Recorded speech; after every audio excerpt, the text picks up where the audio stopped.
Hiya, brothers. How you doing? Nice to see you. Hiya, brothers. You get it? 5 stars. Pretty bold claim with the title right there. I don't know if I go that far myself, but hey, I mean, respect the, confidence. 88 Rising's signature Chinese rap group, Hiya Brothers, have a new full-length album. It's called 5 fucking stars, bitch. It's 48 minutes, 14 songs, and let me tell you, it's fun. Definitely one of the most consistent, entertaining, and charismatic rap releases of 2019 so far. Probably the strongest rap album I have heard so far this year, actually. These guys are a quartet. They are comprised of 4 members. That's what quartet means. DZ No, Sai P, Mello, and Masiway are the 4 members, I believe. I'm assuming they are brothers. They gotta be. The brothers is in their fucking name. And on some of the earlier material of theirs that I do remember listening to, I thought they kind of sounded a little bit too all over the place and sporadic, and a bit too on that volatile side of it too, just like in your face aggressive and just like kind of obnoxious to a degree. But on this one they sound a lot more honed in. I have read into the lyrics on this thing because most of it is rapped in Chinese, so I don't really understand what it is they're saying most of the time, but the lyrics just seem to mostly be dealing with just kind of indulgence and just their rise to success. In fact, on one of the tracks of the song We Talking About, the hook is pretty explicitly telling you the type of shit they talk about. The hook is literally just, we're talking about bitches and money, which I totally respect. Because you gotta imagine a big fraction of their audience must be English speaking, so they're pretty like, oh, I wonder what it is they're actually talking about on these songs, because I don't understand the lyrics. Well, they're letting you know right here, it's just bitches and money, man. It's nothing, you're not missing any profound content, bro. Welcome to Hiya Bro. They relish in just pure braggadocious indulgence on this record, and that's absolutely fine. I think it's all the better for it, to be honest. That's the character of their music, and I'm assuming the members find a lot of solace in just embodying that kind of braggadocious persona, just one disorienting,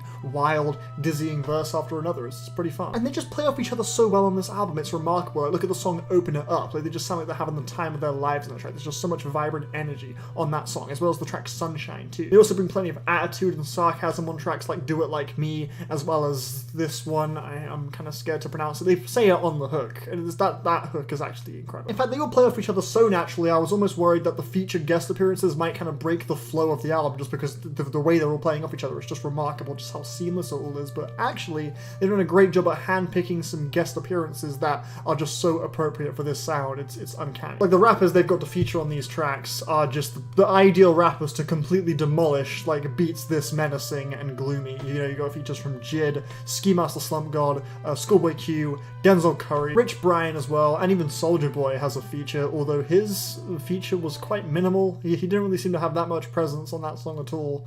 I barely really remember what he contributed to that track, honestly. But Schoolboy Q and Denzel Curry are particular highlights. In fact, the line on Denzel Curry's verse where he said, "Magic on me, trick on Dumbledore, open your back up, you're looking like Bulbasaur." Fucking tell him, Denzel. I also loved Rich Brian's feature too on that final track. In fact, the sample on that last track, that shrieking, freakish, screaming voice thing is so sick. I think the album's biggest drawback has got to be this 3-track stretch right here. These 3 songs, just back to back, just kind of put the album to a little bit of a halt, kind of entered a bit of a lull there, because they were sort of going for something a little bit more R&B tinge, something more melodic and kind of meaningful, and it just seemed totally out of place to have these tracks here right after like 10 or so songs of just utter fucking bangers. I'm assuming they were opting to give this album just a little bit more variety with the inclusion of these 3 songs, but to me it just came off a little bit awkward, because this is just not a sound I think they sound that comfortable performing, at least not for right now. Maybe in the future when they attempt songs like this, and again, once they're more experienced and all that, it might come out better. But here it just felt a little bit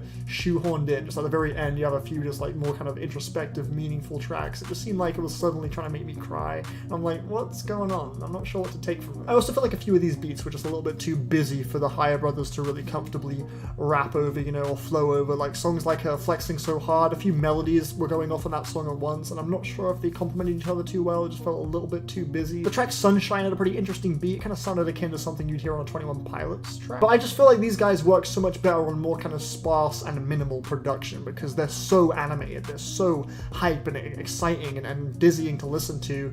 They kind of carry the song a lot by themselves, so it's just more ideal to have a track that isn't too distracting to rap over. Personally, at least, I just feel like they work a little bit better on those kind of instrumentals. In fact, One Punch Man in particular is probably one of my favorite rap songs, one of my favorite songs of the year so far, easily. And I can't end off this review without highlighting the first song on this album, 16 Hours. My god, that beat. My god, that beat is incredible. Feeling a 7 on this, thought it was really fun. Rapid fire flows, dizzying chemistry, some solid ass fucking features, some banging production. I wouldn't call it fantastic, but it is definitely entertaining. I would highly suggest giving it a listen. Thank you for watching my review of 5 Stars by Higher Brothers. I'll see you on the next one. Goodbye.